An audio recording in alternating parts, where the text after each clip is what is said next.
جومات چې کوم دی نو هسې خو زاړه وادي خو په دې ډېر پخوانی دی تقریبا څه خلک یې سوچ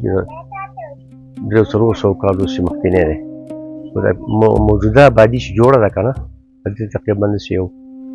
100 کال پوشه کېږي هغه اخوند بابا جومات باندې مشهور جومات دی د هغه زمانې دی پخوانی د اخوند بابا ډېر تقریبا 1500 کالو مخکې تاریخ لري خو موجوده آبادي ده چې کوم ده دا هم د دې حجرې دغه د دې ورته د دې حجرې دغه مشر خان چې وګمو نو هغه لکه هغه د والي صاحب ورځ وي هغه دغه چې و د مشران چې به ورته وایي هغو د هغه سره هغه یو وزیر چې کوم و مشر وزیر د هغه سره یې لکه دوستانه وه دا لرګي ټول د هغه دغه د غوربند نه د هغه نه راوړي دغه ناغه چې ورته اوس موږ وایو د هغې نه راوړي په دې خلکو باندې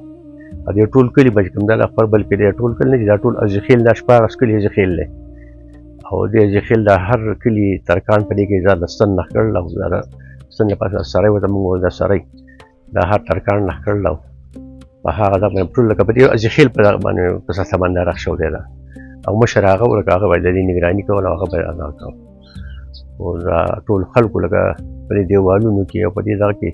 ټول کلي رخ کړل او ټول کلي لکه مشترکه رخ کړل زما پلار به خبره کوله چې لکه یو څو ستنې ماته چې یادې چې پلانکي ترکان نښ کړي پلانکي ترکان نښ کړي او دا ستن دی کوم دی د محراب سره کوم ستن چې ولاړه ده هغه د دې دغه د دې ټیټامبټ محمد شیرین نومې و د هغه ترکان چې کوم دی نه هغه رخ کړي وو لکه داسې غالبا هر یو ستن دا سړی و هغه دغه رغوله دا به ورته حواله وه چې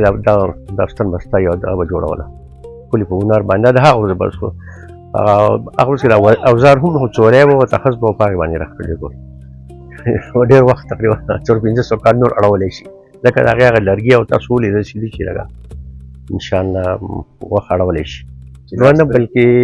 یوه دوه درې څلور ستنې بې چینار دي یوه دا دوه چې غټې دي یوه د محراب سره په خوا کې دغه ده یوه د درې په دې سر چې کوم دا څلور ستنې کې ماته باندې چینار دي لکه دلته که پخوا چینار او غوز او توت او داسې هغه مشهور پاخه لرګي دي